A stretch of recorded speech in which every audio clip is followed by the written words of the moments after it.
Good morning! Today is Dahilayan Day. Bisitahon nato ang ilahang bagong tourist spot diri sa Manolo Fortich na may pagka-Switzerland inspired daw.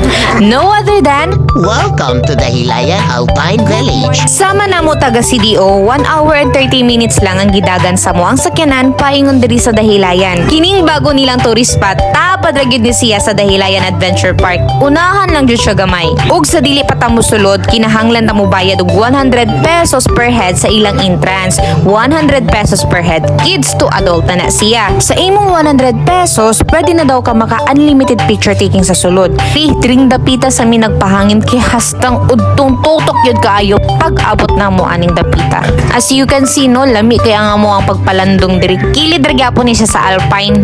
Ug diring dapita no, pwede gid kaayo ka makadala og pagkaon. Ayaw lang gyud kalimot nga dalon ni mimong basura human og kaon aron dili ka masita sa mga gabantay sa kilid. Ug ang nakalami sa diring dapita no, kay kung makadala lang kagapin para mahigdaan ay lami jud iligid-ligid diri mintras gawlat-walat ka nga dili na kayo mo init para makapabirada kag papicture dadto sa Alpine. So mora to, bye.